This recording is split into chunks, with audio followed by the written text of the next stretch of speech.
You're listening to a podcast series from 𝘮𝘪𝘪, Taste Vietnam, Taste Asia. My name is Phil.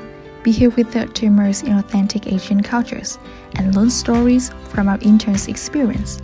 And today I invited Marielena, one of our lovely interns in this spring internship, to be our guest.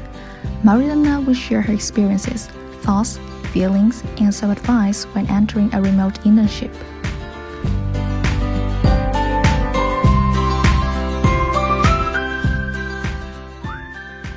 Hello Marielena, thank you for being here with me today. Firstly, can you introduce yourself and give us some information about your internship? My name is Marielena Peters. I'm a senior at 𝘭𝘰𝘢𝘕 majoring in web design. I'm a web design intern for the nonprofit organization 𝘮𝘯𝘵𝘮𝘰. Their mission is to provide resources pertaining to social and economical development in Vietnam. As an intern, I will be designing web assets such as logos, icons, headers, and providing website maintenance. Oh, I'm curious about a day of a web design intern, especially a remote intern. How is it different from your normal day before COVID-19? A typical remote workday begins with me picking a spot to settle for the day. I like to change my environment a bit since working from home can be a bit distracting. My options are my room desk, dining room, or outside. I like working in intervals of about 2 hours with a 15 to 30 minute break between to walk around and stretch. As a web design major, all of my work is completed on my computer, so other than location, my day-to-day activity has not really been impacted much by COVID-19. Yeah, somehow it's the same as my online class at university. Sometimes it's good for me to stay in bed for like about 30 minutes, but sometimes I feel a bit bored. So why did you choose to do a remote internship, particularly in Vietnam? Originally, I was interested in physically traveling for the internship, but due to the pandemic, it was not really an option. I thought that doing the internship remotely through teen/𝘮𝘮𝘪, I would still have a memorable experience and learn about a country I've not had the chance to visit yet. Also, in my area of study, there's a lot of freelance work, so this gives me the opportunity to learn how to manage my time working a remote job. Yeah, I got it. As a student at university, internship is one important stage, at least to me, I think. So, how about you? Are there any big changes you see in your personal development since you started the internship? 𝘮𝘯𝘵𝘮𝘰 has been really welcoming and accepting of my opinions, and it's really made me feel confident in my abilities. They value my input, and as an intern, it really is appreciated. I think this confidence will be something that will affect the quality of my work moving forward. Yeah, I see. And what is the most interesting things and the most challenging things about your internship so far? The most interesting thing about my internship is that the website that I'm working on uses a platform that I've never used before. A lot of time has been spent studying how the platform works and other examples that utilize it.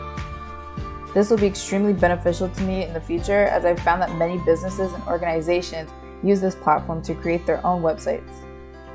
The most challenging aspect for a remote internship is keeping to a schedule. Since there's no daily clock-in, it can be easy to fall into an out-of-sight, out-of-mind mindset. But keeping a weekly schedule with blocked out times to dedicate to the internship has been how I've been able to keep up with tasks. Yeah, I can see that you really made use of this chance to develop yourself. So after all, what do you gain from doing this internship, and what do you wish you could do more? I gained the experience of working as a professional in the field that I'm studying, while also broadening my own personal experiences through being exposed to a new culture. One thing that I wish I could do more during this internship is have meetings with the full staff of the organization I work with. I think it'd be interesting to be able to sit in on a typical meeting the staff would have.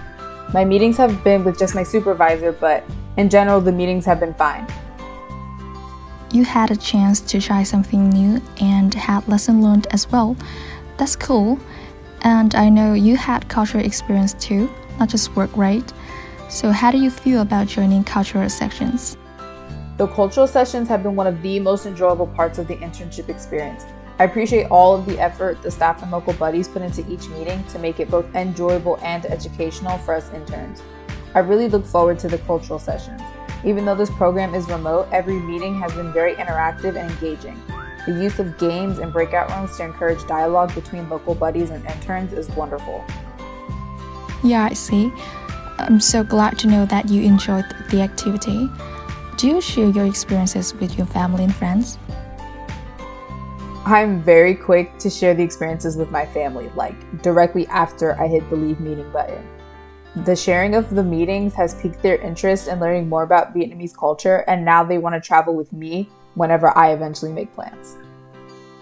That's so lovely, Marielena. Next question. After joining all sections, what do you find the most interesting about Vietnamese culture?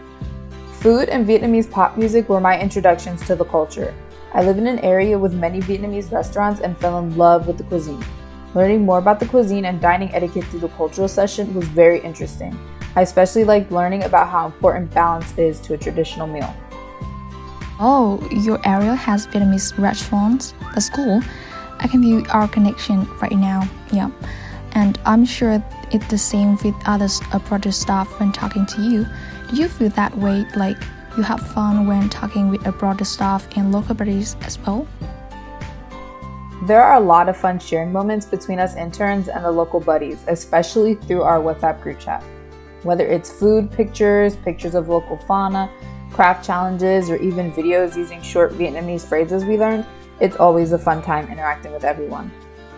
Definitely, me too. I believe we've come very close to the end of this episode.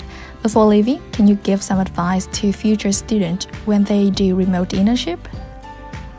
I would encourage future students to not be afraid to talk and share. Being an active participant in all the activities can truly make this an incredible experience. Thank you a lot, Marielena. With all your sharings and energies that you've brought here, I really look forward to your plan in Vietnam, as you said. I believe this episode will be so helpful for the ones who want to have an internship abroad to try new things, meet lovely people, and to develop themselves. If you are interested in internships and study abroad programs in Vietnam, you know where to reach out to us. Check the link in the description to explore more opportunities in Vietnam and contact us for more information. Don't forget to follow our podcast channel if you are excited to learn more about Vietnam and our participants' experience in Vietnam. Stay tuned, goodbye for now, and see you in the next episode.